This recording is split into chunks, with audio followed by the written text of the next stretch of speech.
오늘의 말씀은 신약성경 마태복음 13장 44절부터 46절까지, 페이지로는 신약 23페이지가 되겠습니다. 마태복음 13장 44절부터 천국은 마치 밭에 감추인 보화와 같으니 사람이 이를 발견한 후 숨겨두고 기뻐하여 돌아가서 자기의 소유를 다 팔아 그 밭을 샀느니라. 또 천국은 마치 좋은 진주를 구하는 장사와 같으니 극히 값진 진주 하나를 만나매 가서 자기의 소유를 다 팔아 그 진주를 샀느니라. 기도하시겠습니다. 하나님의 은혜를 감사드립니다. 하나님께서 가지고 계셨던 그 영화로움과 그 의로우심, 또한 영원하신 생명의 신비를 저희 인간들에게 나타내시려 찾아오신 집행자 하나님 예수 그리스도가 바로 저희를 천국으로 이끌어 주시는 가장 값진 보배가 되심을 오늘 말씀을 통해 저희의 심령에 증거하여 주옵소서. 저희의 마음에 들리는 기록된 말씀 한마디 한마디가 듣는 모든 자의 영혼을 울리고 그 생각을 바꾸어 가고 오직 정말 값진 보배이신 그리스도에게 나의 모든 것을 맡기는 삶으로 바뀌어갈 수 있도록 인도하여 주옵소서. 예수 그리스도의 이름 받들어 기도 올렸습니다. 아멘. 오늘 상고하신 마태복음 13장 44절에서 46절은 아주 간략하게 제시가 되어 있는 천국의 비유입니다. 이 두 가지는 우리에게 어떤 것을 시사하고 있느냐, 감추인, 밭에 감추인 보화와 같은 것이 천국이다.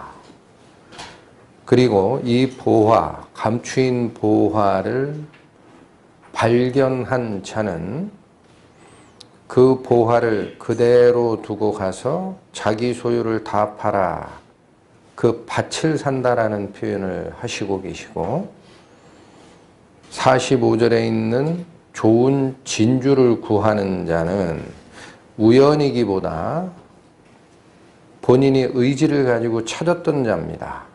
밭에 감추인 보화는 보화가 밭에 감추어져 있는지를 알기 위해 보물 탐사하듯이 찾던 사람이라는 표현은 없어요. 그러니까 천국이라는 곳은, 우리를 천국으로 이끄는 그 보화는 우연히 만날 수도 있고 평생을 찾아다니다가 만날 수도 있습니다. 그런데 만나게 되면 그 보화를 얻기 위해 어떤 경우라도 자기 소유를 다 팔아 바꿔 갑니다. 그게 이 둘의 공통점입니다. 전부를 팔아야 됩니다. 천국의 보배를 획득하는 방법은 성경이 말씀하시는 게 너의 모든 것과 맞바꿀 요 의향이 내가 가지고 있느냐, 이걸 묻게 되어 있어요. 이걸 통과하여야만 우리는 천국에 들어갈 수 있는 가장 값진 보화를 얻게 됩니다. 그렇다면 이제 먼저 살필 것은 천국이라는 것은 어떤 속성을 갖추고 있느냐라는 거죠. 여기서 보면 그냥 쉽게 만나는 것이 아닙니다. 첫 번째, 감추어져 있다라는 속성을 드러냅니다. 천국은 원래부터 감추어져 있는 것이다. 그렇다면 천국이 왜 감추어져 있겠느냐? 천국이 어느 곳일까요? 하늘나라. 더 쉽게 표현하면은 하나님이 계시는 곳입니다. 땅은 사람에게 준 것이나 하늘은 여호와의 것이라 라는 표현이 있어요. 하나님께서 거주하시고 좌정하신 곳, 그곳이 바로 천국이기 때문에 천국의 속성은 당연히 하나님의 속성과 같습니다. 그런데 하나님은 어떤 분이시냐? 성경이 증거하는 바는 볼 수 없고 본 자도 없다. 즉 존재는 하시나 눈에 드러나게 보이는 존재는 아니다라는 거예요. 이게 감추어진 것, 신비라고 표현하는 그 상태입니다. 성경을 살피겠습니다. 디모데전서 6장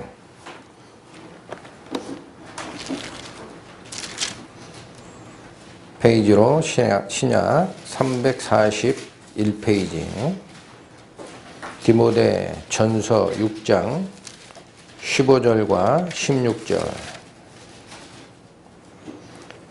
기약이 이르면 하나님이 그의 나타나심을 보이시리니. 잠깐 쉬었다 갑니다. 하나님은 때가 되면 당신의 존재를 분명히 드러내 보이시는 때가 있습니다. 이어집니다. 하나님은 복되시고 홀로 한 분이신 능하신 자이며 만왕의 왕이시며 만주의 주시요.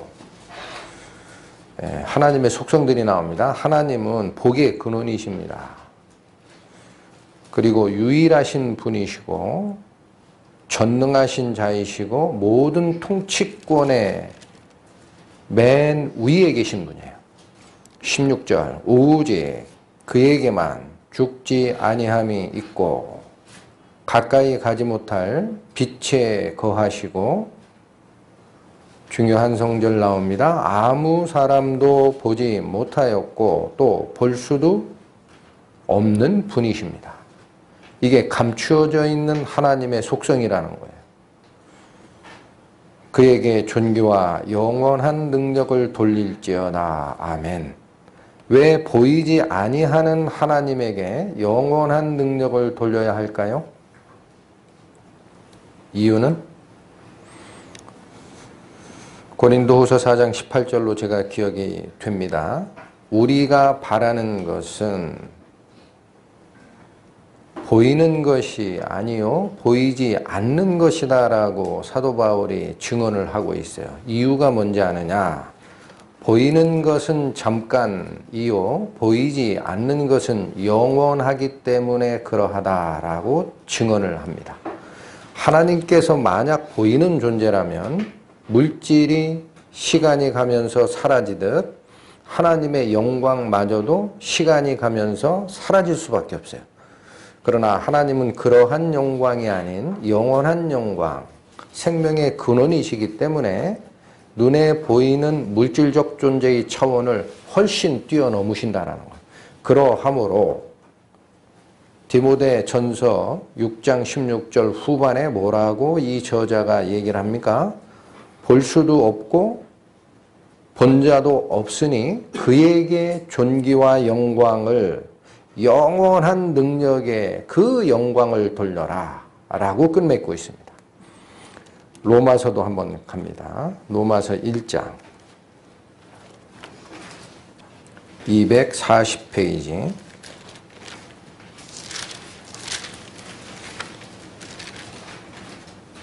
20절에서 23절까지 창세로부터 그의 보이지 아니하는 것들 곧 그의 영원하신 능력과 신성이 그 만드신 만물에 분명히 보여 알게 되나니 그러므로 저희가 핑계치 못할지니라. 20절의 말씀은 무슨 뜻입니까? 디모데전서에서 증언하셨던 하나님은 볼 수도 없고 본 자도 없다. 그는 영원한 능력의 근원이시고 모든 통치권의 꼭대기에 계신 분이시며 영원히 존재하는 보이지 않는 분이다라는 증언을 하셨습니다. 그러면 얄팍한 인간들은 무슨 얘기를 하느냐? 보이지 않는 하나님을 우리가 어떻게 믿고 쫓아가라고 얘기하느냐라고 핑계를 댑니다. 사람들은.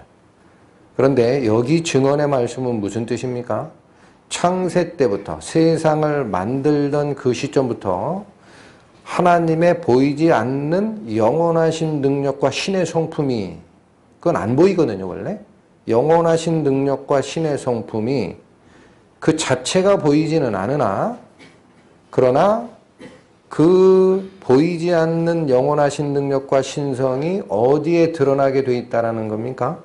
그의 만드신 만물에 분명하게 보인다라고 되어 있습니다. 어렴풋이도 아닙니다. 분명하게 하나님의 능력을 어디를 통하여 우리는 확인할 수 있다?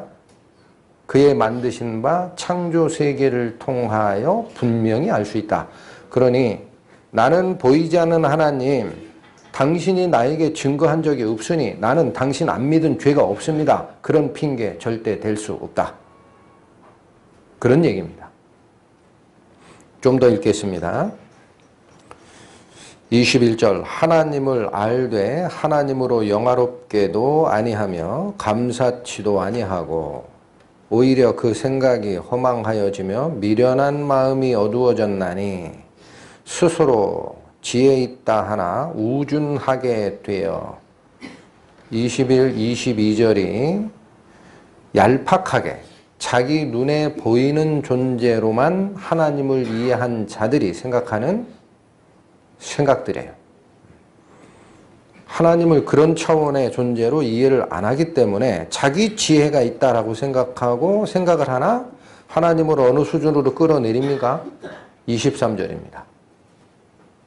썩어지지 아니하는 하나님의 영광을 썩어질 사람과 금수와 버러지 형상의 우상으로 바꾸는 일이 있다라는 거예요. 이 말의 핵심은 뭡니까? 하나님은 물질세계, 때가 되면 썩어지고 사라지는 물질세계의 수준의 영광을 가지신 분이 아닌데도 눈에 보이는 증거만을 쫓아가던 인간은 하나님의 존재를 그런 정도로밖에는 이해하지 못한다는 거예요. 이게 지혜 있다 하나 우준하게 돼서 보이지 아니하는 하나님의 영광을 우리 수준으로 낮춰서 섬기거나 찾는다 라는 뜻입니다. 그러므로 하나님의 영광은 보이는 곳에 있지 않습니다. 그분의 영광은 보이지 않는 세계에서 역사하시면서도 생명의 근원 되시는 모든 생명법칙과 은혜에 배어 드러나게 되어 있습니다. 하나님이 운행하시는 천체 중에 우리 지구만 해도요, 어마어마한 속도로 자전과 공전을 합니다. 근데 그 지구가 자전하거나 공전하는 소리를 하나님이 우리 귀청에 그냥 감추시지 않고 드러냈다면 우리는 금방 죽어요. 그 소리 듣는 순간 죽습니다. 근데 못 듣게 해놨어요. 우리 귀청이 들을 수 있는 가청 주파수대를 뛰어넘게 해놨어요. 그게 감추는 거예요. 하나님을 보게 되면 사람은 못 삽니다. 신의 세계를 보게 되면, 눈으로 보게 되면 그 현혹하는 영, 눈에 보고 정신착란 일으키겠지 그냥 가만히 존재하겠습니까? 그런 거를 다 숨기는 분이에요. 이게 하나님의 영광입니다. 잠언 보실까요? 구약 937페이지 잠언 25장.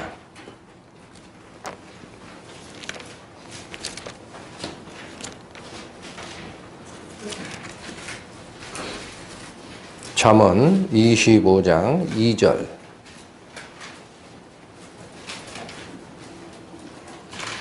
이 일을 숨기는 것은 하나님의 영화요 이 일을 살피는 것은 왕의 영화니라. 하나님의 영광을 우리 수준으로 낮추려고 자꾸 보이는 증거를 찾거나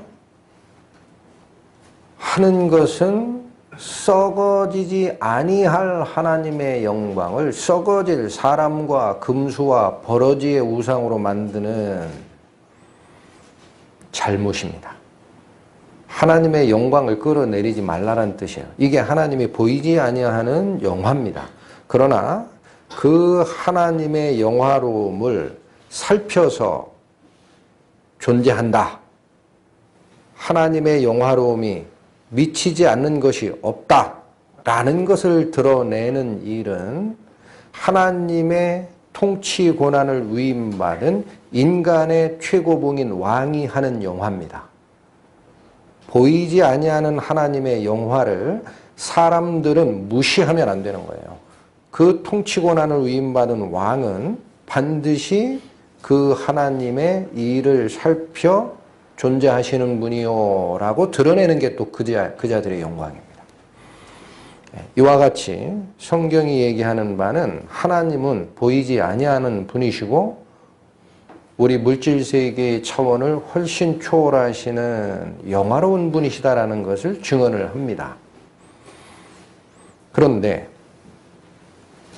오늘 본문의 말씀을 보면 천국은 마치 밭에 감추인 보화와 같다 그래요.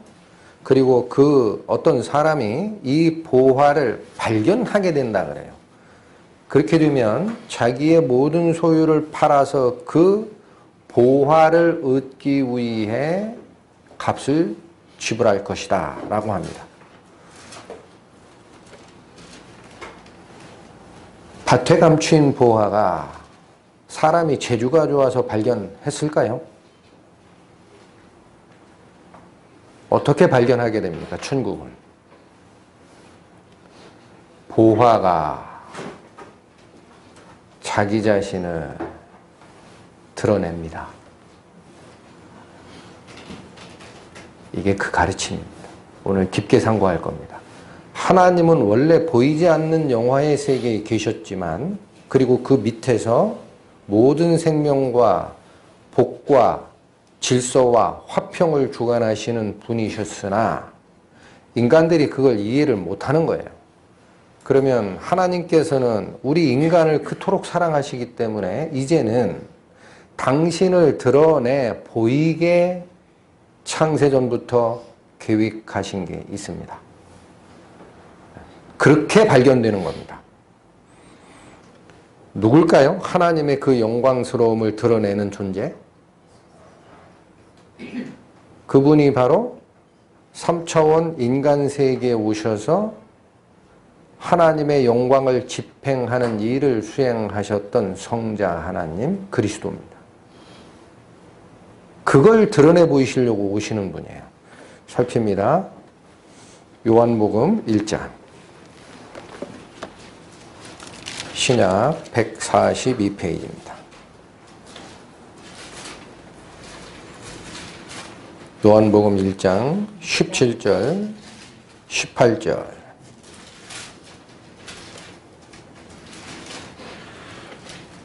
율법은 모세로 말미암아 주신 것이요. 요거 전에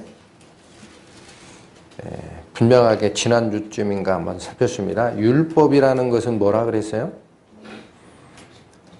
거룩하고 선하고 의로운 것이다 라는 표현을 썼습니다. 그래서 이것은 거룩하고 선하고 의로우신 존재는 하나님이에요. 율법이 나타내고자 하는 바는 하나님의 완전한 속성이었습니다. 그걸 놓치시면 안 됩니다. 그래서 여기 이 말씀 17절의 말씀은 율법은 모세로 말미암아 주신 것이요 라는 것은 하나님의 의로우심, 그의 선하심, 거룩하심의 증거는 제시되어 있으나 라는 뜻이에요. 이미 제시되어 있었다. 유대인들에게. 그러나 은혜와 진리는 예수 그리스도로 말미암아 온 것이라 라는 표현을 합니다. 은혜와 진리라는 것이 무엇입니까? 은혜는 하나님의 선물을 가져오신다라는 뜻이고, 진리라는 표현이 무슨 뜻이에요? 요 바로 진리가 예수 그리스도가 가져오신 것이다라는 표현을 하는 거예요. 그럼 이 진리가 무엇입니까? 진리라는 이 단어에 헬라어 단어를 쫓아가면 이런 건 아셔도 됩니다. 중요한 거니까. 알레세이아라는 단어를 써요. 알레세이아, 헬라어로. 그런데 그 단어가 결합되어 있는 단어예요. 앞에 알레세이아 할 때 앞에 A, 아는 그 부정접두어입니다. 부정어. 아니다라는 거예요. 뒤에 나오는 레세이아라는 게 무슨 뜻이냐. 요거는 가리워진 것, 감추인 것이라는 뜻이에요. 두 개를 결합하면 무슨 뜻이에요? 알레세이아. 레세이아가 아닌 것. 그게 진리예요. 아는 부정이라 그랬으니까. 그럼 감추어진 것이 아닌 것이 진리고, 감추임이 없이 드러난 것이 진리이고, 본체가 나타난 것이 진리입니다. 예수님이 나는 길이요 생명이요 진리다 라는 표현을 하죠. 예수님이 뭐라는 거예요? 레세이아 돼 있던 것, 감추어져 있던 것을 드러내는 존재로 세상에 오신 분이라는 뜻입니다. 좀 다르죠, 느낌이. 그러니까 이 말씀이 이거예요. 요한복음 1장 17절에 율법은 모세에 의해서 이미 주어져 있었다. 하나님의 거룩하심, 그의 선하심, 그의 의로운 기준은 제시가 돼 있었다. 그러나 사람들은 보이지 않는 하나님의 영광에 근접할 수가 없었어요. 눈에 안 보이는 하나님을 쫓아가기가 힘드니까. 그런데 그 눈에 안 보이는 하나님을 증거하러 감추어져 있는 것을 감추어져 있지 않은 상태로 실체화해서 임하신 분, 그분이 그리스도라는 겁니다. 진리를 가지고 오신 분이 그런 뜻이에요. 마저 읽습니다. 18절 분명하게 얘기합니다. 본래 하나님을 본 사람이 없으되, 왜 없어요? 볼 수 없는 분이니까. 아버지 품속에 있는 독생하신 하나님, 누구신가요? 독생자 그리스도입니다. 아버지 가슴 속에 있는, 헬라어적 의미는 가슴이에요. 이 품속이라는 뜻이 그거예요. 아버지 가슴 속에 계셨던 독생하셨던 하나님, 독생자 그리스도께서 나타내셨느니라. 나타내셨느니라라는 표현은 나타내 보이셨다라는 단어입니다. 알레세이아, 그게 예수님을 지칭하는 진리이고, 그분이 한 일이 뭐라는 겁니까? 원래 아버지는 본 사람이 없으나 독생자 그리스도가 세상에 오셔서 그 하나님을 나타내 보이신 분이라는 거예요. 그러니까 레세이아가 아닌 쪽으로 가져오신 분, 감추어진 비밀을 감추어지지 않은 상태로 드러내 보이신 분, 그분이 그리스도입니다. 우리는 그래서 보이지 않는 하나님을, 그 영광을 어떻게 알고 쫓아갈 수 있느냐? 그 영광을 가지고 드러내신 분, 이 세상에 임하신 분, 바로 보배로 오신 그리스도. 그분을 발견하게 되는 거예요. 이게 천국이라는 거예요. 천국을 어떻게 자기 소유를 다 판다고 살 수 있습니까? 오늘 본문의 비유가 뭐예요? 천국을 사는 것처럼 돼 있죠. 내 소유 다 판다고 천국 살 수 있습니까? 못 삽니다. 안 됩니다. 그런데 이 비유가 가리키는 핵심은 뭐냐면요. 그 천국의 은혜를 가지고 우리 눈에 보이게 임하셨던 그리스도, 그분이 바로 보배인 거예요. 감추인 것을 드러내시는 보배. 그 보배를 내가 얻으면 그분의 보배로움을 통하여 천국에 가는 거지, 천국을 내 소유재산 다 판다고 갑니까? 착각이에요, 착각. 그래서 오늘 이 천국의 간단한 비유의 보화가 누구냐를 보는 게 굉장히 중요한 거예요.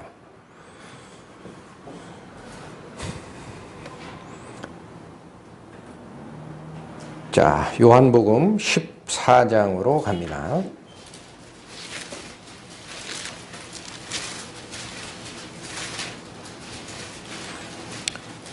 신약 172페이지 요한복음 14장 6절 7절 말씀. 너희가 6절부터 읽겠습니다. 예수께서 가라사대 내가 곧 길이요 진리요 생명이니. 하나님이 보이지 않는 곳에 계신데 우리가 그 길로 갈 수가 없었어요. 그러나 예수님께서 길을 여셨습니다. 이제는 보입니다. 진리요, 설명드렸죠? 감추어져 있는 하나님의 세계를, 레테이아, 숨겨져 있는 세계를 하신 분, 드러내신 분.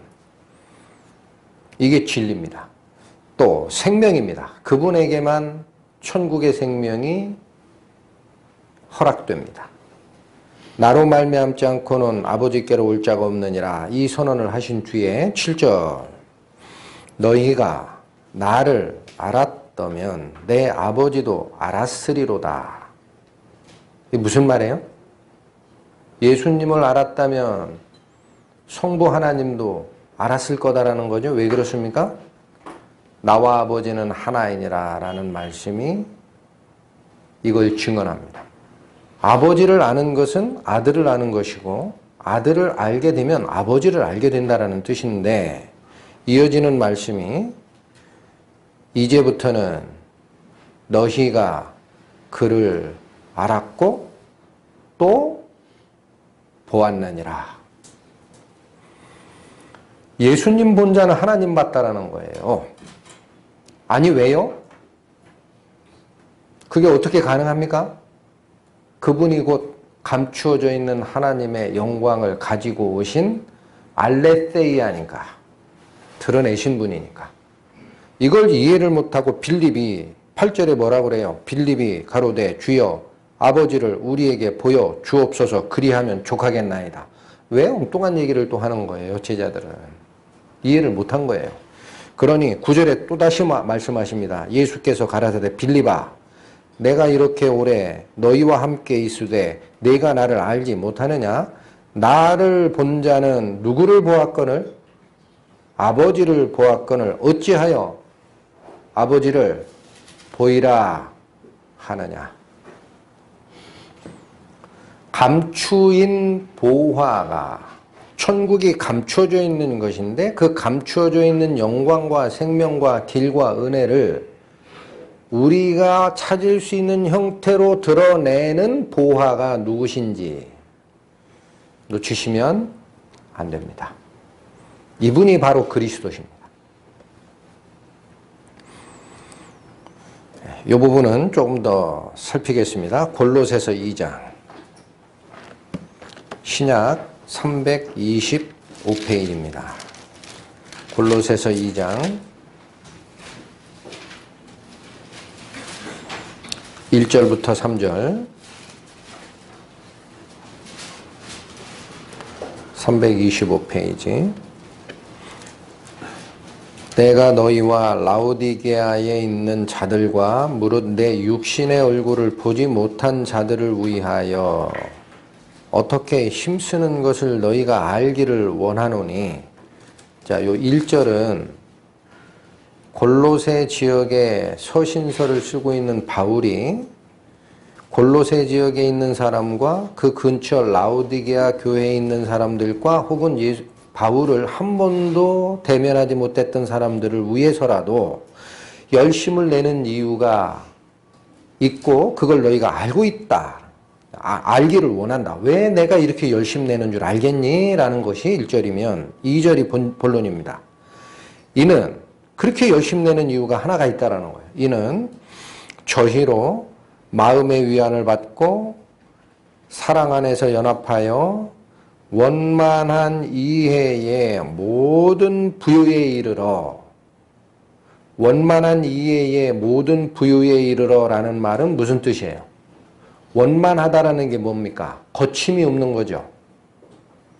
그렇죠? 네.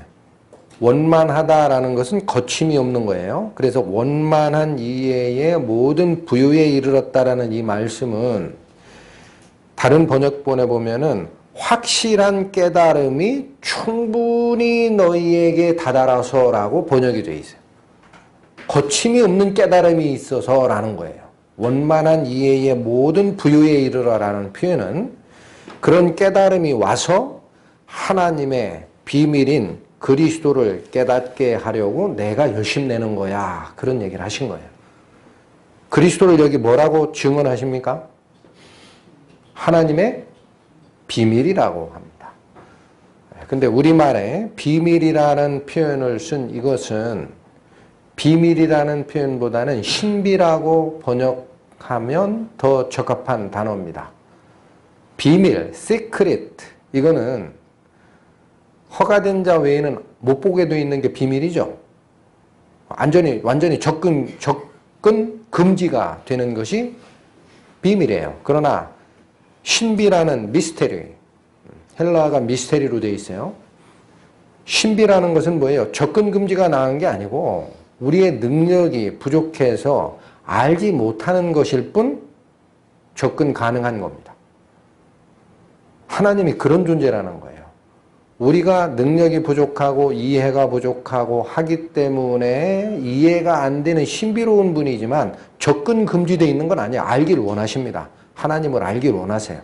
그 신비를 누가 가지고 오셨다? 그리스도가 가지고 오셨다는 거예요. 이걸 깨닫게 하려고 내가 열심히 낸다는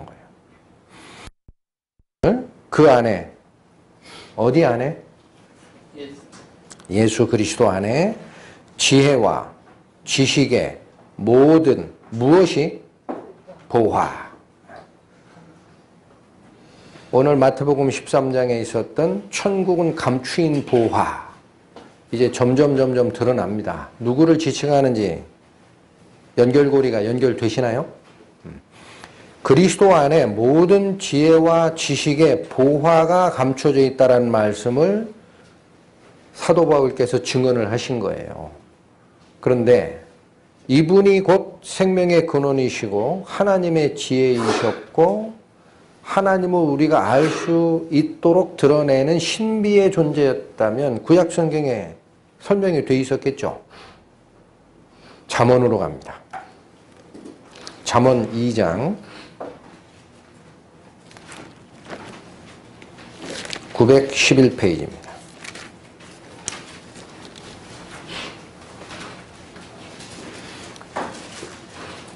잠언 2장 1절부터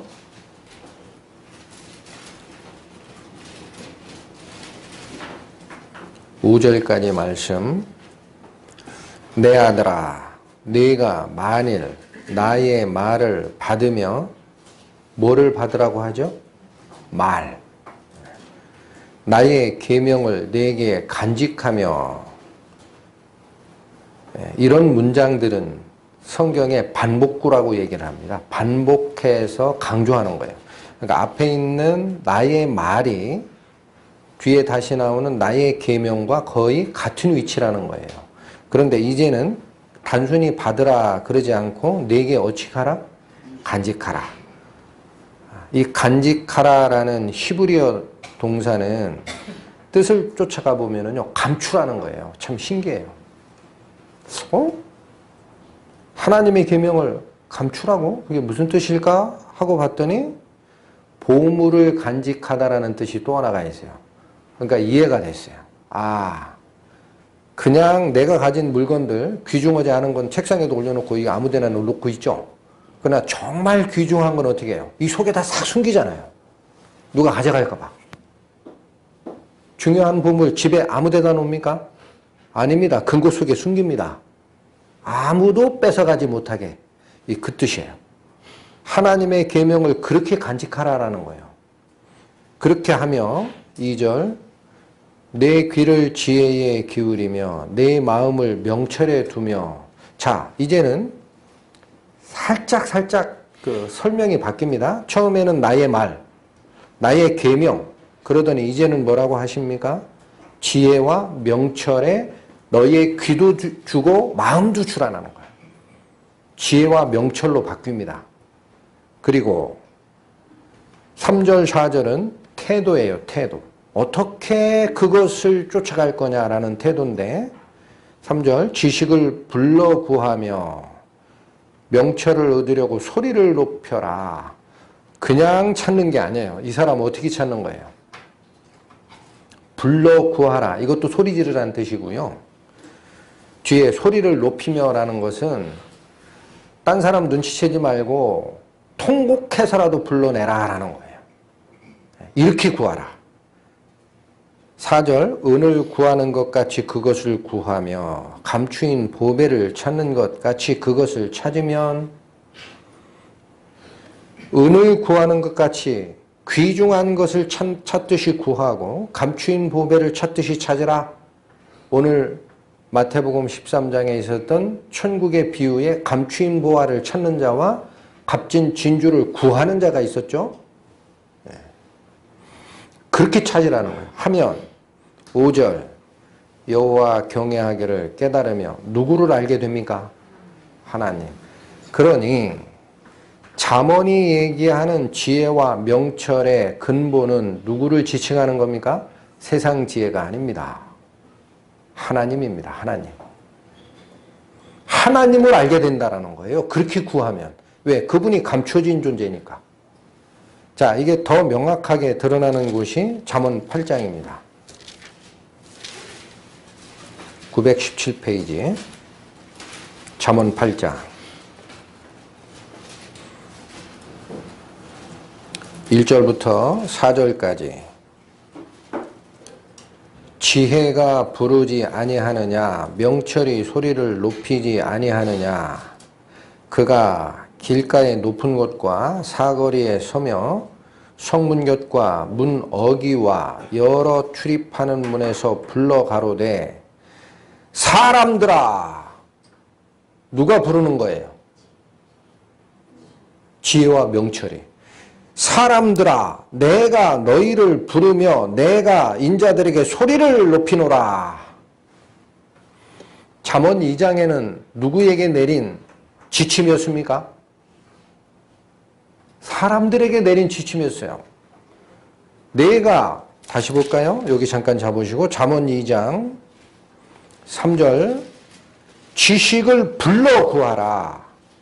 명철을 얻으려고 소리를 높이라. 은을 구하는 것 같이 그것을 구하고 감추인 보배를 찾는 것까지 찾으라. 그리하면 하나님을 알게 된다. 누구에게 내린 태도입니까? 우리 인간들. 가다가 대충 발에 걸려서 뭐 발견하는 것처럼 그렇게 하지 말라라는 거예요. 온 마음을 다하여 찾고 소리 지르고 구하라. 그런데 8장에 오니까 지혜는 가만히 계십니까? 우리보다 더 난리가 나셨어요. 이걸 아셔야 돼요. 하나님이 가만히 계신 분이 아니에요. 어떻게 하면 인간들을 구할 방법이 없을까? 본인이 찾아 나서십니다. 본인이. 다시 보세요. 1절부터 지혜가 부르지 아니하느냐. 부르는 주체 누구? 지혜. 명철이 소리를 높이지 아니하느냐. 누가 소리 질러요? 명철이. 그가 길가에 높은 곳. 자, 이거 대충 부르는 거예요. 다 볼 수 있는 곳에 올라갑니다. 길가에 높은 곳, 사거리에, 성문 곁과 문어기, 여러 출입하는 문에서 불러 가로되 사람들아 내가 너희를 부르고 내가 너희들에게 소리를 높이노라. 그러니까 감추인 보화를 드러내기 위한 하나님의 역사는 지금도 쉬지 않는 겁니다. 우리가 찾는 거요? 우리가 찾는 열정의 수만 배 이상의 열정을 가지고 하나님은 지금도 찾으시는 거예요. 나를 얻으라.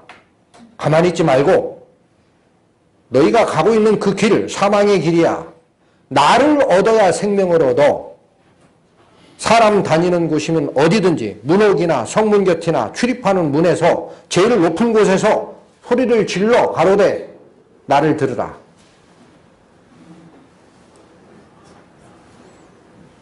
22절로 갑니다. 이 지혜가 누구냐가 나와요. 여호와께서 그 조화의 시작 곧 태초에 일하시기 전에 나를 가지셨으며 여호와 하나님과 지금 부르는 지혜와 명철의 관계가 나옵니다. 여호와께서 그 조화의 시작 곧 언제? 태초에 일하시기 전, 즉 창세 전부터 나를 가지셨다. 아까 요한복음에 뭐라고 그랬죠? 하나님 품속에 계셨던 독생하신 하나님. 그 말입니다. 세상을 창조하기 전부터 하나님이 나를 가지셨다. 이 품고 계셨다라는 거예요. 그게 그 뜻이에요. 하나님 가슴 속에 계셨던 독생하신 하나님을 지칭하는 겁니다. 30절에 또 뭐라고 나옵니까? 내가 그 곁에 있어서, 즉 지혜라는 존재가 하나님 곁에서 창조자가 되어, 하나님이 창조자 아닙니까? 근데 여기서 누가 창조자가 됐다고 합니까? 그 지혜와 명철. 하나님이 세상을 만들기 전부터 나를 가지셨다라는 그 존재. 그 존재가 하나님 곁에서 창조자가 됐대요. 그리고 뭐라 그래요? 날마다 그 기뻐하신 바가 되었으며 항상 그 앞에서 즐거워하였다. 누굴까요?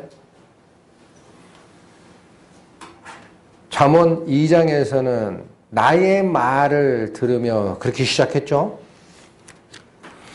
내 아들아, 네가 만일 나의 말을 받으며 나의 계명을 간직하고 또 지혜와 명철로 옮겨간 뒤에 이것을 소리 높여 찾고 은을 구하듯 감추인 보화처럼 찾으면 하나님을 알게 된다라고 얘기를 한 그 지혜.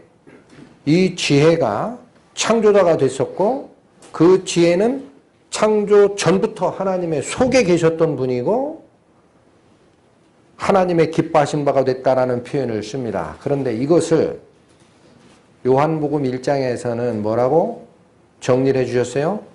태초에 말씀이 계시니라. 잠언 2장이 시작했던 내가 내 말을 받으며 출발이에요. 출발. 말, 로고스. 태초에 말씀이 계시니라. 이 말씀이 하나님과 함께 계셨으니 이 말씀은 곧 하나님이시니라. 태초에 그가 하나님과 함께 계셨고 모든 것이 그에 의하여 지은 바 되었으니 지은 것이 하나도 그가 없이는 된 것이 없느니라. 30절 내가 그 곁에 창조자가 되었다는 말과 같죠. 이분 하나님 속에 계셨던 지혜로서의 하나님, 창조의 능력을 가지신 독생자 하나님이 말씀으로 태초에 계셨고 창조했고 하나님과 같이 계셨던 그분이 요한복음 1장에 뭐라고 그래요? 말씀이 육신이 되어 우리 가운데 거하셨다. 드러내신 거예요. 알레세이야. 우리 인간의 모습을 하고 오셔서 하나님을 드러내신 것이 그리스도라는 거예요. 그게 육신으로 오시는 하나님입니다. 이분을 지칭하는 거예요. 잠언이 얘기하는 지혜와 명철이. 그런데 35절 가세요. 잠언 8장 35절. 뭐라고 최종 선언을 합니까? 대저. 이제 잘 들어라. 그런 얘기예요. 이제 잘 들어라. 나를 얻는 자는 무엇을 얻고? 생명을 얻고 여호와께 은혜를 입을 것이라. 아까 요한복음 1장 17절인가요? 뭐라고 증언해 드렸습니까? 율법은 모세로 말미암아 주어진 것이요 은혜와 진리는 그리스도로 말미암았느니라. 은혜 여기 나오잖아요. 나를 얻는 자는 생명을 얻고 여호와께 무엇을 얻게 된다? 은혜. 예수 그리스도가 여호와 하나님의 은혜를 가져오신 분이시고 진리라고 그럽니다. 알레세야, 레세야 된 것을 드러내시러 오신 분, 감추어져 있는 하나님의 은혜를 이 세상에 발견케 하러 오신 분, 그 그리스도를 얻는 자는 생명을 얻고 하나님께 은혜의 선물을 받게 된다. 36절. 그러나 나를 잃는 자는 자기 영혼을 해하는 자라. 이게 무슨 말이에요? 그분만이 생명이기 때문에 그리스도를 잃어버리는 자는 자기 영혼을 사망에 이르게 할 수밖에 없어요. 해치는 자라는 거예요. 해치는 자. 뒤에 또 나오죠. 무릇 나를 미워하는 자는 무엇을 사랑함과 같아요? 사망을 사랑하는 것과 같다. 요한복음 다시 가십니다. 요한복음 10장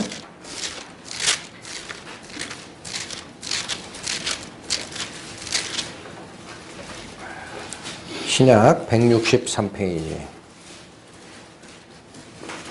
요한복음 10장 9절과 10절, 11절 살피겠습니다. 내가 문이니 누구든지 나로 말미암아 들어가면 구원을 얻고 또 들어가며 나오며 꼴을 얻으리라. 도적이 오는 것은 도적질하고 죽이고 멸망시키려는 것뿐이요 내가 온 것은 양으로 무엇을 얻게 하고 생명을 얻게 하고 더 풍성히 얻게 하려는 것이라. 나는 선한 목자라. 선한 목자는 양들을 위하여 목숨을 버린다. 방금 전에 살피셨던 잠언 8장의 마지막 두 구절 기억나십니까? 나를 얻는 자는 생명을 얻고 여호와께 은총을 얻을 것이다. 나를 잃는 자는 자기의 영혼을 해하는 자와 똑같다. 무릇 나를 미워하는 자는 사망을 사랑하는 것과 동일하다. 그 말씀이 어떻게 증언이 됐어요? 예수님이 곧 양의 문이고 온 이유가 양들로 생명을 얻게 하고 더 풍성히 얻게 하려 오셨다. 아니 어떻게 해요? 11절 내 목숨을 주어 양을 살리러 왔다는 거예요. 내 목숨을 주어 양을 살리러 온 선한 목자라. 그러니 나를 통하지 않고는 너희가 생명을 얻을 방법이 있다 없다? 없다. 이게 오늘 본문이 얘기하는 감추인 보화가 드러나는 원리입니다. 그분이 그리스도십니다. 우리는 그러면 그 그리스도를 어떻게 얻느냐라는 교훈으로 들어가는 거예요. 그 뒤에라야. 이걸 이해를 못하면 천국을 내 소유를 다 팔면 천국 들어가는 줄 아는 분들이 있는데 어불성설입니다. 그렇게는 못 들어갑니다. 정말로 보화, 보배가 그리스도를 지칭하나요? 성경에 여러 군데가 있습니다. 우선적으로 살핍니다. 베드로전서 가보십니다. 베드로전서 2장 신약 378페이지 4절부터 7절까지 말씀. 베드로전서 2장 4절에서 7절. 사람에게는 버린 바가 되었으나 하나님께는 택하심을 입은 보배로운 산돌이신 예수께 나와. 예수님을 뭐라고 표현합니까? 보배로운 산돌입니다. 그냥 보화가 아니에요. 살아있는 보배세요. 살아있는 보배. 생명을 가지고 오시는 보배. 5절 너희도 산돌같이 신령한 집으로 세워지고 예수 그리스도로 말미암아 하나님이 기쁘게 받으실 신령한 제사를 드릴 거룩한 제사장이 될지니라. 제사장의 임무가 뭡니까? 죄 있는 자가 하나님 앞에 나오면 하나님께로 인도하여 죄사함을 알게 하는 역할, 이게 제사장이에요. 구원받은 성도들은 이 일이 본업입니다. 본업. 먹고 사는 것은 그 일을 하기 위한 조건일 뿐입니다. 6절 경에 기록하였으되 보라 내가 택한 보배롭고 요긴한 모퉁이 돌을 시온에 두노니. 하나님이 예수님을 뭐라고 다시 표현합니까? 보배롭고 제일 중요한 주춧돌이다라는 거예요. 저를 믿는 자는 부끄러움을 당치 아니하리라 하였으니 그러므로 믿는 너희에게는 보배이나 믿지 아니하는 자에게는 건축자들의 버린 돌 정도밖에 안 돼요. 이거 쓸모없다. 아무 데도 쓸모없다 이 돌. 던져버린 돌.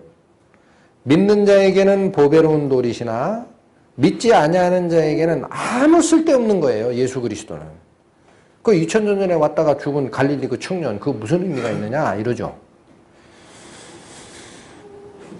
베드로후서 1장 갑니다. 베드로후서 1장 1절. 예수 그리스도의 종과 사도인 시몬 베드로는 우리 하나님과 구주 예수 그리스도의 의를 힘입어 동일하게 보배로운 믿음을 우리와 같이 받은 자들에게 편지하노니, 베드로 전서는 예수님을 보배 혹은 보배로운 돌 혹은 보배로운 산돌 그렇게 표현하셨어요. 베드로 후서 1장 1절은 무슨 말씀을 주십니까? 그 예수 그리스도의 의를 힘입었을 때 동일하게 어떤 것을 받게 돼요? 보배로운 믿음을 받게 된다라는 겁니다. 그러니까 우리가 가지고 있는 이 보배로운 믿음은 어디서 나온 믿음이에요? 그리스도. 보배로운 산돌이신 그리스도로부터 연유한 믿음이기 때문에 보배로운 믿음이라고 칭합니다. 고린도 후서로 갑니다. 신약 289페이지 4장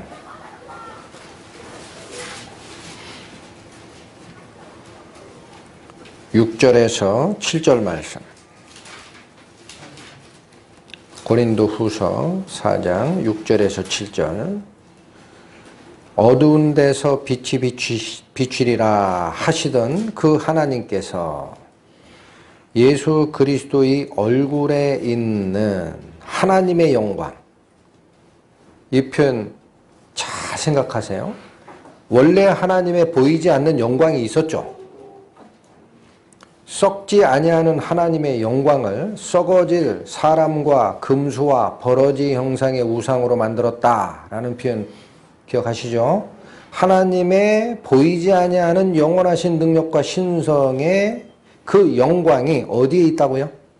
그리스도의 얼굴에 있다라는 거예요. 그리스도의 얼굴에. 왜 그래요? 그분이 진리, 감추어져 있던 하나님을 드러내러 오신 알레세이아니까. 알레세이아 뭐라고요? 감춤이 없는 것. 그래서 그리스도의 얼굴은 하나님의 영광이 드러난 장소라는 표현을 쓰는 거예요. 이게 어려운 건데 아는 거예요, 우리가. 더 읽습니다. 예수 그리스도 얼굴에 있는 하나님의 영광, 이것을 어떻게 해야 우리가 알아요? 아는 빛을 우리 마음에 비춰 주셨기 때문에 우리가 알게 되는 겁니다. 그래서 그 믿음을 갖는 것은 보배로운 동일한 믿음을 받게 돼 있다라는 표현을 쓰는 거예요. 내가 가서 취하는 게 아니고, 잠언 2장에서는 우리에게 요구한 거였어요. 너희가 지혜와 명철을 구하고 소리를 질러 찾으라. 그러나 잠언 8장에서는 누가 소리 질러서 우리를 찾아오세요? 지혜와 명철 그분이. 사거리, 사람들 다니는 문 앞에, 성문에, 높은 곳에 소리 질러 사람에게 나 여기 있다. 그렇게 오시는 겁니다. 7절. 우리가 이 보배를 질그릇에 가졌으니 이는 능력의 쉼이 큰 것이 하나님께 있고 우리에게 있지 아니함을 알게 하려 함이라. 이 보배가 뭡니까? 예수 그리스도의 얼굴에 있는 하나님의 영광을 알게 되는 그 믿음, 그게 보배예요. 그 보배. 그 보배는 곧 예수님을 소유하는 것입니다. 이 보배를 우리가 어디에 담았다? 질그릇. 이거는 우리 몸을 얘기해요. 깨질 그릇. 약한 그릇. 우리 속에는, 구원받은 우리 성도 속에는 그리스도의 영이 그래서 같이 거하시는 거. 이게 보배입니다. 그 영이 증거하기 때문에 우리가 그리스도가 곧 하나님의 영광을 가져오신 분인지를 깨닫게 되고 그 믿음에 거하게 되고 그분의 성품을 따라서 성화의 삶으로 옮겨가는 변화의 은혜를 겪게 되는 거예요. 이렇게 드러낸 것이 바로 보배이신, 감추인 보배가 드러나는 과정이라는 겁니다. 그리스도가 보배가 되는 이유가 뭘까요, 그러면? 그리스도가 길이고 진리고 생명인 이유가 뭐고 그분이 보배가 되는 이유가 뭡니까? 왜 그분을 가지면 영생을 얻고 그분을 잃으면 자기 영혼을 죽이는 것과 같습니까? 출애굽기로 갑니다. 34장 135페이지.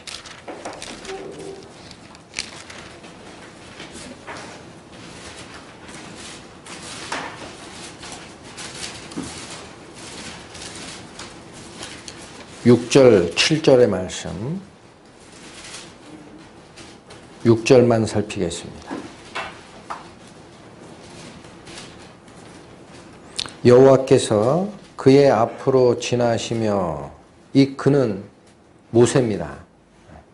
모세 앞으로 지나시며 반포하시되 여호와로라 여호와로라 자비롭고 은혜롭고 노하기를 더디하고 인자와 진실이 많은 하나님이라. 하나님의 속성을 뭐라고 표현해요? 은혜이시고 자비로우시고 노하지 않는다는 게 아닙니다. 노하기는 하나 오래 참으신다라는 거예요. 노하기를 더디하시고 인자와 진실이 많은 하나님이다 선포를 하시고 7절 인자를 천대까지 베풀며 악과 과실과 죄를 용서하나. 하나님은 우리의 악함, 우리의 잘못, 우리의 죄를 용서하십니까? 안 하십니까? 용서하십니다. 그러나 형벌받을 자는 결단코 면죄하지 않고. 이게 무슨 말이에요? 하나님은 자비롭고 은혜롭고 인자와 진실이 많으신 하나님이기 때문에 인자를 천대까지 베풀고 우리의 악과 우리의 잘못과 죄를 분명히 용서한다라고 합니다. 그런데 뒤에 나오는 말씀이 뭐예요? 형벌받을 자는 결단코 면죄하지 않고. 이게 무슨 뜻입니까? 죄를 벌하지 않은 채 그냥 넘어가지는 않는다라는 뜻이에요. 형벌받을 자를 면죄, 즉 형벌로부터 형벌을 주시지 않고 용서하는 것은 없다. 이게 어떻게 조화가 됩니까, 여러분? 우리의 악과 우리의 잘못과 우리의 죄를 용서를 하시는데 어떻게 용서를 하시는 거예요? 없는 걸로 치자가 아닙니다. 내가 봐주자. 내가 봐줄게. 그게 아니고 그 받을 벌이 있으면 벌을 없는 걸로 치고 용서하는 것은 절대 없다라는 거예요. 뒤에 말씀이. 왜 그래야 됩니까? 공의의 하나님이시기 때문에 죄를 범한 자는 벌을 받아야 한다라는 게 하나님의 법이죠.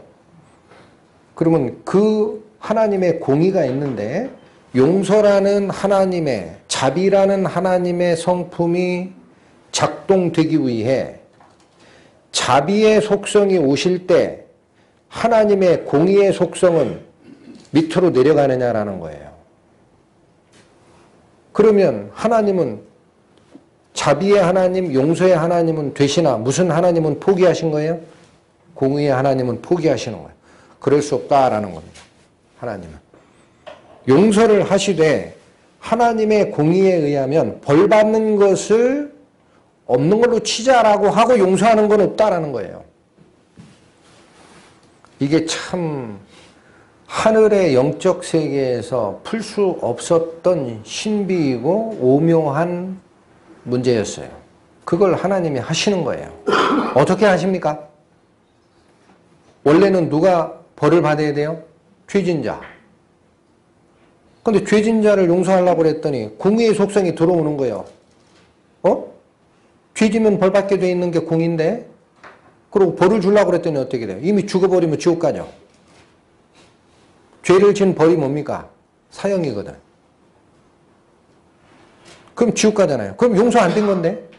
용서하려고 그랬더니 얘를 벌을 주면 안 되고, 벌을 주려고 그랬더니 용서할 수가 없고, 이건 서로 양립할 수 없는, 누구도 풀 수 없는 퍼즐과 같은 영적 세계의 난제였다라는 거예요. 하나님의 속성 중에 하나는 버려야 된다, 이제. 그래서 사탄이 쾌재를 부른 겁니다. 당신 졌다. 당신이 졌어. 나보고 죄가 있다고? 그러면 당신의 사랑하는 인간들 다 죽여야 돼. 어떻게 할 건데? 이게 소송거리입니다. 영의 세계의 가장 큰 소송거리였어요. 해봐라. 벌 주려고 그러면은 사랑의 하나님? 사랑이 아니네. 사랑은 무슨? 답변 나가야 됩니다. 하나님 입장에. 그걸 어떻게 해결하셨어요? 둘 다를 성취하십니다.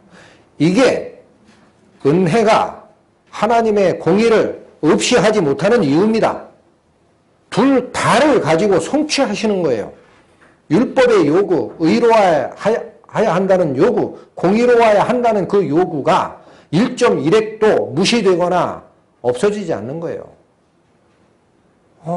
참 머리 아파요. 우리 사람이 생각할 때 어떻게 그걸 풀으실까?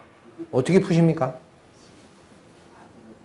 당신의 사랑을 그분의 품속에 계셔서 창조자가 되어 그의 기뻐하시는 바가 됐던 당신의 기뻐하는 자, 이는 내 사랑하는 아들이요 나의 기뻐하는 자라 하는 그 성자 하나님을 우리의 모양대로 세상에 보내서 대신 벌받게 하는 겁니다. 벌이 면제됐습니까? 받았습니까? 면제됐나요? 받았나요? 면제 안 됐죠, 벌이? 죄가 용서가 되는 거지 벌이 면제가 되는 게 아니에요. 그걸 계획하시고 집행하신 게 하나님이에요. 살핍니다. 이사야 53장 1032 페이지. 여러 차례 설명을 드렸으나 오늘 어찌하여 예수 그리스도께서 보배이신지를 다시 알기 위해는 이걸 다 아셔야 됩니다. 구약 1032페이지 이사야 53장 5절과 6절. 그가 찔림은 우리의 허물을 인하며 어디 찔리셨어요? 양손에 못 박히고 발등 위에 못이 박히고 머리엔 가시관 쓰시고 옆구리엔 창으로 찔리고 그가 찔림은 우리의 허물을 인하며 그가 상함은 우리의 죄악을 인함이라. 벌이 면제됐습니까? 집행됐습니까? 집행됐습니다. 그가 징계를 받음으로 우리가 평화를 누리고 그가 채찍에 맞음으로 우리가 나음을 입었도다. 그분이 우리를 대신하여 벌을 받음으로 우리는 이제는 치유를 받았다라는 거예요. 6절 우리는 다 양 같아서 그릇 행하여, 이게 죄 짓는 거예요. 하나님을 쫓아가는 길에서 벗어난 길로 갔습니다. 각기 제 길로 갔거늘 여호와께서는 누가? 재판장이시고 세상의 통치자이시고 섭리하시는 최고의 집권자 하나님께서 우리 무리의 죄악을 그에게 담당시키셨도다. 우리의 죄를 사하는 방법이 뭐라는 거예요? 형벌을 면제한 게 아니고 우리가 받을 바로 그 형벌을 누구에게 짊어지게 했습니까? 당신의 사랑하는 아들 독생자에게 대신 형벌을 퍼부은 겁니다. 그래서 신약에서는 이 말씀을 뭐라고 얘기해요? 예수님은 하나님의 저주를 받았다라 그래요. 갈라디아서 3장. 신약 305페이지.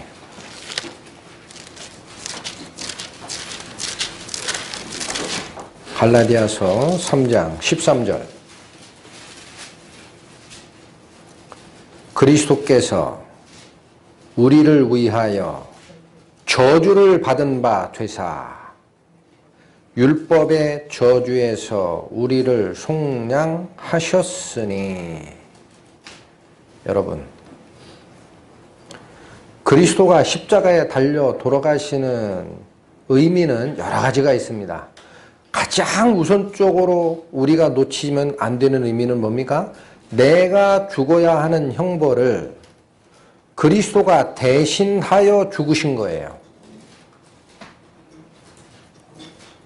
어떻게 하셨다고요? 내가 죄에 대한 형벌을 면제된 게 아니고 그리스도가 대신 저주를 받아서 지고 형벌을 받으신 겁니다. 그게 무슨 얘기냐? 나는 나대로, 그리스도라는 자는 그리스도라는 자대로 죽는 거지. 그게 무슨 말이냐? 걔가 그러니까 그분이 돌아가셨던 게 나랑 무슨 관계냐? 그분대로 돌아가신 거 아니야? 하나님 마음대로 그냥 하신 거 아니야? 뒤에 나옵니다. 이 행위가 어떻단 얘기예요? 다시 읽습니다. 13절. 그리스도께서 우리를 위하여 저주를 받은 바 되사. 어디에서? 율법의 저주에서 우리를 속량하셨다. 율법의 저주라는 표현이 나오기 때문에 어떤 분들은 율법은 그래서 더럽다라고 얘기하는 분이 가끔 또 있어요. 율법은 우리의 뭐를 지적하는 역할을 합니까? 하나님의 거룩하시고 선하시고 의로우심의 표본이 바로 율법이기 때문에 그분 앞에 섰을 때 우리는 죄 있다라는 죄가 드러나게 돼 있는 거예요. 그러니까 죄가 드러나면 어떻게 됩니까? 벌 받아야지 이게 연결이 되죠. 그 율법이 저주하는 게 아니고, 율법 자체가 저주가 아니고, 율법은 우리의 모습이 저주를 받을 수밖에 없다라는 걸 알려주는 역할을 하는 겁니다. 이게 율법의 저주예요. 나에게 생명을 허락하기 위해 하나님이 주신 하나님의 거룩한 그 기준이 내가 죄가 있기 때문에 그 앞에 서는 순간 나를 살려야 할 율법이 나를 죽이는 것이 되는 거예요. 내 스스로는 죽을 수밖에 없다. 그 저주에서 우리를 어떻게 하셨다? 속량하셨다. 속량이 무슨 뜻인가요? 대가를 지불하고 구해내다라는 뜻입니다. 영어로는 redeem이라고 해요. redeem. 대가를 지불하고 구해내다. 이 일이 어떻단 얘기예요? 우리가 받아야 할 형벌의 대가를 예수님이 치르신 거란 얘기예요. 그리고 나서 우리를 다 형벌로부터는 구해내신 거예요. 죄값을 치러야 하는 형벌로부터는 구해낸 겁니다. 아시겠습니까? 형벌이 면제됐습니까? 다 하나님이 퍼부으셨습니까? 그리스도 위에 퍼부으신 거예요. 그러니까 그리스도가 십자가상에서 뭐라고 얘기하시나요? 엘리 엘리 라마 사막다니 하시니 이는 곧 나의 하나님 어찌하여 나를 버리셨나이까? 그리스도의 통곡에 성부 하나님이 답변하셔야 안 하셔요? 왜 안 하세요? 저주의 장소인데 어떻게 답변합니까? 이때는 하나님의 얼굴이 그리스도를 바라보는 시선에서 외면하셨다 그래요. 저주받는 장소예요, 거기는. 가장 극악한 죄인으로 돌아가시는 장소가 십자가입니다. 어떤 죄를 다 지고 갔으니까? 모든 인간의 죄. 히브리서로 갑니다. 362페이지. 9장.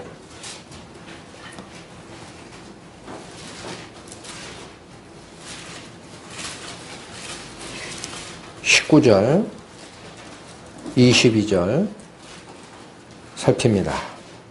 모세가 율법대로 모든 계명을 온 백성에게 말한 후에 송아지와 염소의 피와 및 물과 붉은 양털과 우슬초를 취하여 그 책과 온 백성에 뿌려 이르되 이는 하나님이 너희에게 명하신 언약의 피라 하고, 언약의 피라는 건 약속이 있다라는 거예요. 21절 또한 이와 같이 피로써 장막과 섬기는 일에 쓰는 모든 그릇에 뿌렸느니라. 왜 이렇게 했어요? 피 뿌려요. 왜? 이유가 나오죠? 이 피를 뿌린 것은 모세 맘대로 한 거예요? 하나님이 명하신 거예요? 20절 이르되 이는 하나님이 너희에게 명하신 언약의 피라 하고 뿌린 거예요. 그 왜 피를 뿌리느냐? 22절 율법을 조차 거의 모든 물건이 피로써 정결케 된다라는 약속이 있다라는 거예요. 하나님의 약속. 그게 언약의 피라는 뜻입니다.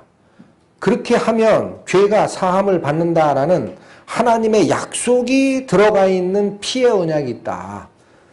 22절 다시 읽으세요. 율법을 조차 거의 모든 물건이 피로써 정결케 되나니 피 흘림이 없은즉 사함도 없느니라. 왜 그렇습니까? 금방 살폈잖아요. 출애굽기 34장 6절에서 7절까지 하나님이 뭐라고 그래요? 여호와로라 여호와로라 인자와 자비와 은혜가 충만한 하나님이다. 노하기를 더디하신다 라고 얘기하면서 그 인자를 천대까지 베풀고 사람의 악과 잘못과 죄를 용서하되 뭐는 절대 면제함이 없다. 형벌은. 그러니까 용서를 위해서는 뭐가 필요한 거예요? 하나님이 우리를 용서하시기 위해서는 뭐가 필요한 겁니까? 형벌. 형벌이 있어야 용서하는 거예요. 이게 그 얘기예요. 피 흘림이 없은즉 사함이 없다. 누군가 피를 흘려 죽는 형벌에 집행이 없는 상태에서는 용서는 없다라는 거예요. 같이 다닌다. 피 흘림이 없은즉 사함도 없다. 누군가는 죽어야 된다. 그런데 모세의 율법에는 죽을 자가 없으니까 뭘 대신 갖다 뿌린 거예요? 염소와 송아지 피. 왜? 그게 하나님이 말씀하신 정한 짐승, 깨끗한 짐승, 죄 없는 짐승으로 하나님이 언명을 하셨으니까. 그래서 그 피 갖다 뿌린 거예요. 그런데 바로 이 하나님이 하라라고 한 이 피를 뿌려 죄를 사하게 하는 이 일이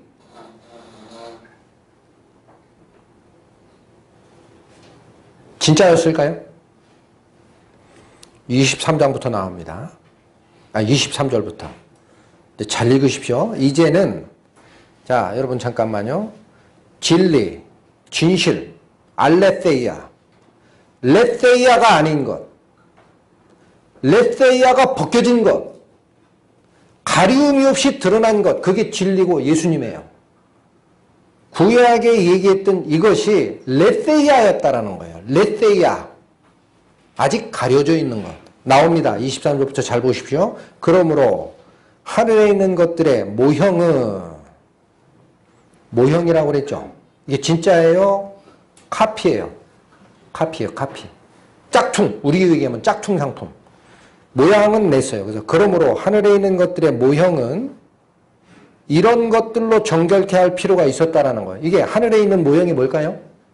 모세 시대에 있었던 성막과 제단과 성전과 이런 것들. 그건 하늘에 있는 하나님의 성소를 모형으로 하나님이 만들라라고 했던 거예요. 그러니까 그런 것들은, 그러니까 이 땅에 있는 그 모형들은 바로 송아지와 염소의 피로 정결케 할 필요가 있었으나 그런 얘기예요. 그러나 하늘에 있는 그것들은, 그러니까 어디에 뭐가 있다는 거예요. 하나님 앞에 죄를 사하는 하나님의 보좌가 있고 속죄수가 있는 거예요. 이런 것들은 뭐라고 그래요? 자, 하늘에 있는 그것들은 이런 것들보다 더 좋은 제물로 해야 한다는 게, 그게 진실이다라는 거예요. 송아지 피 가지고 안 된다. 24절, 그리스도께서는 참것의 그림자인 손으로 만든 성소에 들어가지 아니하셨다. 여기도 참것의 그림자라는 이 그림자가 본뜻 모양이라는 뜻입니다. 원래 이것도 똑같은 거예요. 위에 모형이에요. 그러면 24절이 지칭하는 바는 뭡니까? 그리스도께서는 참것의 모형인 사람 손으로 만든 성소가 있었어요. 회막에 있는 성소. 거길로 제사하러 들어가신 적이 없다라는 거예요. 예수님은 거기다 제사를 드린 것이 아니다라는 거예요. 그러면 어디로 들어갔어요? 오직 참 하늘에 들어가사, 참이 뭡니까? 그게 알레세이아예요. 그것이 모세에게 얘기해서 너에게 보여주는 모습대로 이러한 성소도 만들고 제단도 만들고 분향단도 만들고 하라라는 것은 하늘에 있는 진리, 그것의 모형을 갖다가 만든 거고, 그러나 그리스도께서는 자기의 피를 가지고 지상에 있는 성소로 들어간 적이 없어요. 하늘로 올라가셨어요. 왜 그래요? 하늘에 진짜 성소가 있는 거니까. 그래서 자 봅니다. 24절, 그리스도께서는 참것의 그림자인 손으로 만든 성소에 들어가지 아니하시고 오직 참 하늘에 들어가사, 여기가 진짜라는 거예요. 여기가 들어가사 우리를 위하여 하나님 앞에 나타나셨다. 어디까지 들어가신 거예요? 바로 하나님께서 우리에게 은혜 베푸시는 자리다라고 하는 지성소에 있는 법궤, 그게 시은좌예요. 시은좌. 은혜를 베푸는 자리. 그룹천사가 양쪽에서 내려다보는 그 자리. 하나님이 계신 자리. 그게 모형이었는데 예수님은 직접 하나님 면전으로 가신 거예요. 죗값을 가지고. 25절, 대제사장이 해마다 다른 것의 피로써 성소에 들어가는 것 같이 자주 자기를 드리려고 하실 필요가 없다라는 거예요. 왜 그래요? 26절, 그리 할 것 같으면 그가 곧 예수님께서 세상을 창조할 때부터 자주 고난을 받았어야 할 것이다. 그렇잖아요. 1대1로 죄사함을 해주려면 돌아가시고 죄 질 때마다 돌아가셔야 되잖아. 할 것이나 이제 누구를? 자기를 단번에 제사로 드리셨어요. 그리스도께서. 제물도 누굽니까? 본인입니다. 본인. 그래서 그리스도를 하나님의 어린 양이라고 표현하는 거예요. 본인을 제사로 드려 죄를 없게 하시려고 세상 끝에 나타나셨느니라. 이 세상 끝이라는 건 뭐예요? 완성지점. 더 이상 다른 제사는 없다라는 거예요. 이게 완성된 제사, 끝난 제사다. 어디에 그렇게 돼 있어요? 거꾸로 올라가세요. 12절. 염소와 송아지의 피로 아니하고 오직 누구 피로? 자기 피로. 어떠한 제사? 영원한 속죄를 이루사 단번에 어디에 들어가셨어요? 성소. 여기서 얘기하는 성소는 어디입니까? 하늘에 있는 하나님 면전에 가신 거예요. 하나님께서 그렇게 원하셨잖아요. 이사야 53장에. 그러니 내가 내 피를 가지고 제사를 드려 형벌받은 증거를 재판장 아버지 하나님 앞에 드리나이다. 이 형벌의 증거를 보시면 내 속으로 들어와 나의 의를 덧입겠다라는 자에게는 형벌을 내리시면 안 됩니다. 아버지 아시겠죠? 그 일을 하시는 거예요. 그 일. 그게 그리스도께서 우리가 받을 형벌을 대신 받으시고 증거로 들이미는 게 뭡니까? 당신의 피입니다. 두 분은 영원히 사시는 분이기 때문에 우리 인간의 시간대로는 몇천 년에 걸린 그 죄악이라도 지금은 동시에 하늘에서 제사가 드려지고 있어요. 시간에 제한이 없어요, 두 분은. 이해하시겠어요? 이 제사를 드리신 분이 그리스도시고 그분이 우리가 받을 율법의 저주로부터 우리를 속량하셨다라는 표현은 돈 주고 샀다라는 거예요. 뭘로 값을 치렀어요? 뭘로? 살핍니다. 계시록 5장 404페이지입니다. 요한계시록 5장 9절 말씀.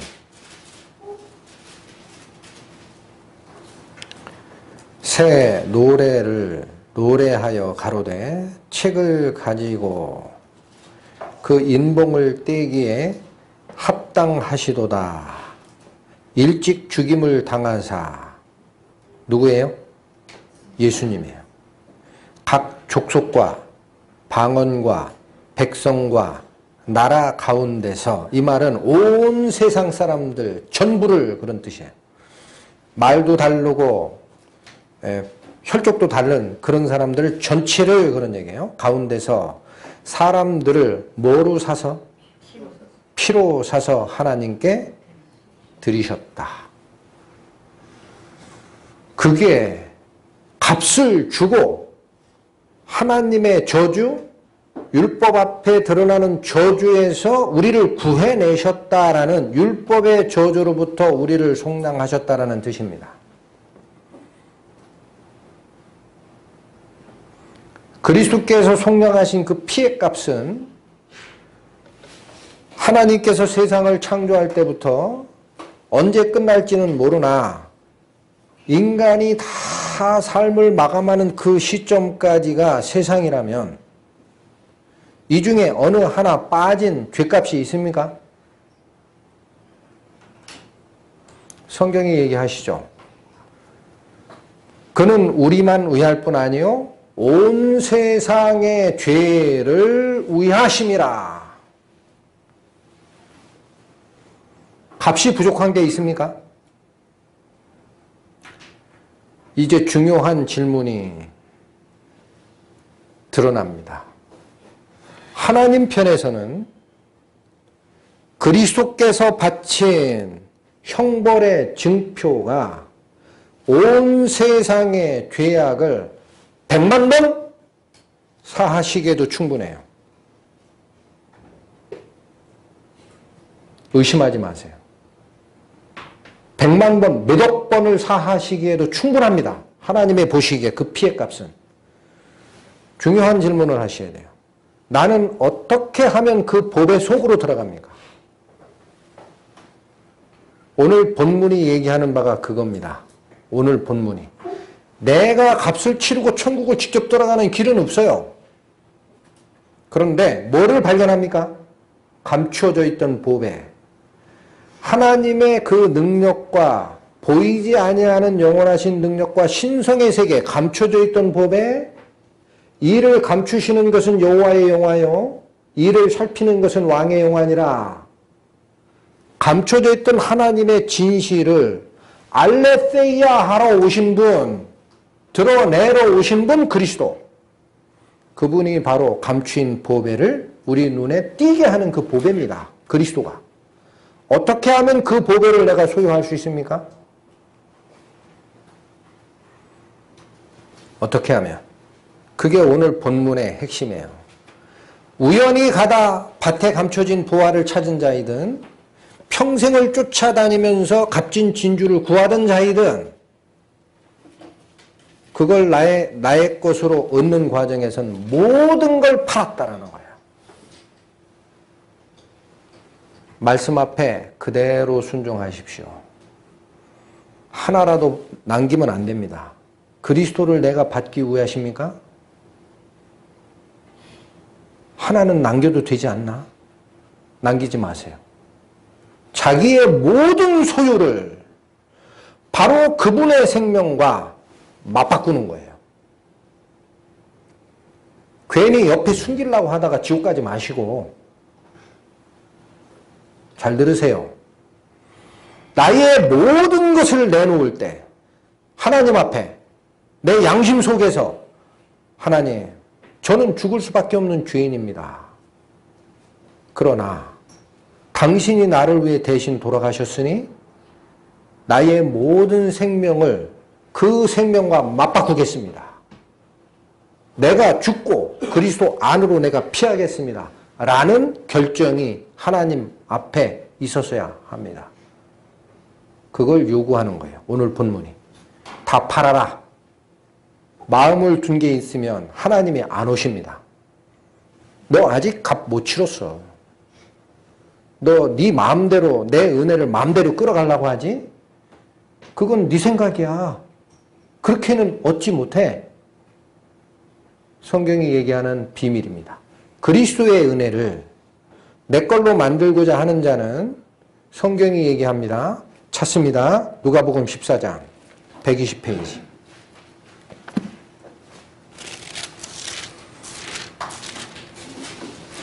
신약성경 120페이지 26절 27절 무릇 내게 오는 자가, 여기 내게가 누굽니까? 그리스도, 예수님이에요. 무릇 그리스도께 오는 자가 자기 부모와 처자와 형제와 자매와 및 무엇까지? 자기 목숨까지 미워하지 아니하면 능히 나의 제자가 되지 못하고, 누구든지 자기 십자가를 지고 나를 쫓지 않는 자도 능히 나의 제자가 되지 못하리라. 버려야 하는 대상이 어디까지 가요? 생명이 들어가요. 생명. 자기 목숨까지도. 미워하다라는 표현은 뭐냐면요, 사랑하다의 반대예요. 즉 제일 그걸 아끼면 안 됩니다. 내 목숨이 제일 아깝다라고 해도 그 자기의 육신적 목숨을 뭐하고 바꿀 마음이 있어야 돼요? 그리스도 안에 있는 영생과 바꿀 마음이 있어야 합니다. 요 26절, 27절의 표현을 33절에 이렇게 다시 확언합니다. 33절, 이와 같이 너희 중에 누구든지 자기의 뭐를? 모든 소유를 버리지 아니하면 능히 내 제자가 되지 못하리라. 밭에 감추인 보화를 찾았던 그자, 우연일지는 모르겠어요. 표현이 그와 비슷합니다. 그러나 진주를 찾는 자는 평생을 찾았어요. 그자이든 밭에 감추인 보화를 발견한 자이든 그들이 그 천국의 은혜를 소유하는 과정에 동일하게 나가는 말씀이 있어요. 어떻게 해서 샀다? 돌아가서 자기의 모든 것을 팔아 밭을 사고 진주를 사는 거예요. 그리스도를 영접하는 마음입니다. 이거 없이는 그리스도의 은혜가 내 걸로 교환되지 않는다. 요한복음 10장 163페이지 14절 15절 예수님이 아까 살폈던 구절의 밑쪽 점입니다. 예수님께서 나는 선한 목자라 얘기를 하고 내가 문이라 라고 얘기를 하고 10절에 무슨 말씀을 주셨었습니까? 내가 온 것은 양으로 생명을 얻게 하려고 왔다라는 거예요. 여러분, 자꾸 머릿속에 계산하면 안 됩니다. 예수님이 오신 목적을 믿으세요. 우리를 죽이러 왔습니까? 생명 주러 왔습니까? 생명을 주러.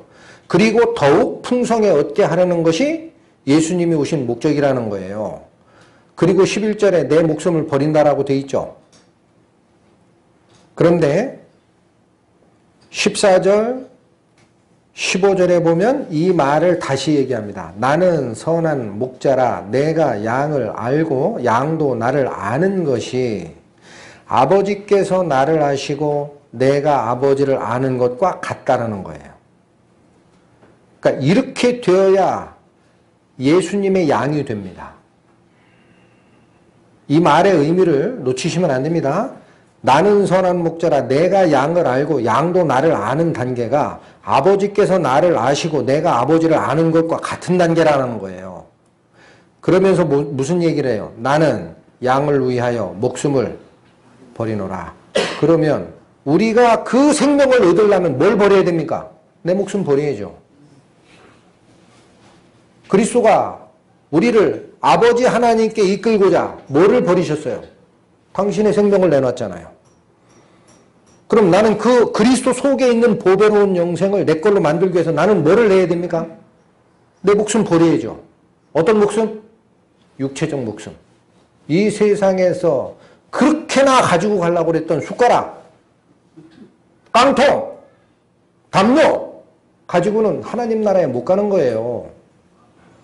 보배를 얻는 방법을 얘기하는 겁니다. 보배. 그리스도를 얻는 방법. 맞바꿔라. 그것이 성경이 얘기하는 복음을 내가 영접하는 자세예요. 다른 건 값싼 거예요. 그렇게 해서는 복음이 나한테 오질 않습니다. 누가복음 9장 다시 한번 갑니다. 107페이지. 누가복음 9장 23절 26절까지.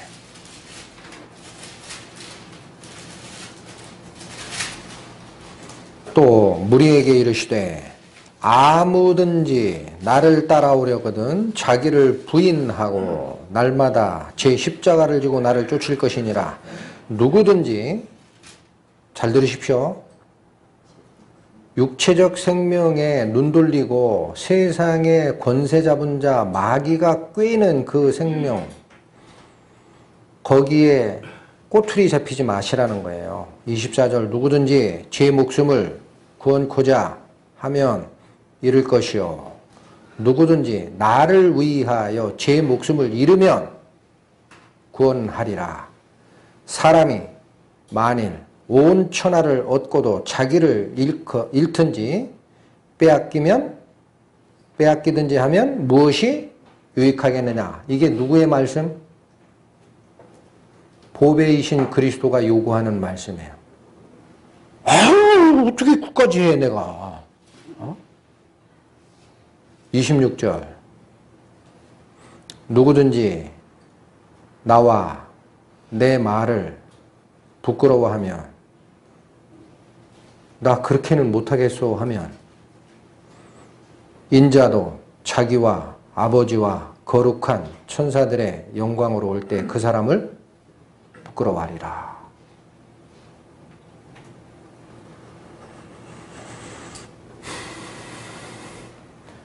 우리가 하늘을 직접 소유할 방법은 원래 없었습니다. 그 하나님의 은혜와 하나님의 사랑하심을 직접 가지고 오신 알레세이아, 감추인 비밀을 드러내오신 진리이신 그리스도께 우리의 희망이 있고 그분이 바로 천국을 열고 들어가는 보배예요. 문제는 그 보배를 내 걸로 만드는 과정은 예수 그리스도께서 명하신 이 말씀을 부끄러워하면 안 됩니다. 다 버려라.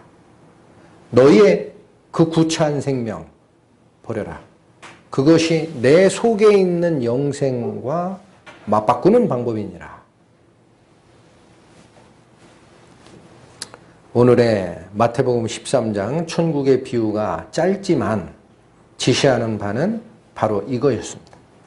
너희의 모든 소유를 팔아 그 보화와 바꾸라. 기도하시고 마치겠습니다. 하나님, 당신의 사랑을 찬양하고 당신의 이끄심을 또한 감사를 드립니다. 기록된 말씀으로 저희에게 열어주시고 저희가 마음에 아직도 붙잡고 있는 그 실나라기 같은 끝나풀 하나, 바로 그것이 하나님의 은혜이신 그리스도를 우리에게 들어오게 하시는 방해가 됨을 지적하셨습니다. 이 말씀을 온 마음으로 받아 하나님 앞에 그 모든 것을 드러내고 버리는 저희 되게 하여 주옵소서. 이어지는 저희 생활도 하나님의 말씀이 이끌어가는 은혜가 충만하기를 원합니다. 주 예수 그리스도의 이름 받들어 기도 올렸습니다.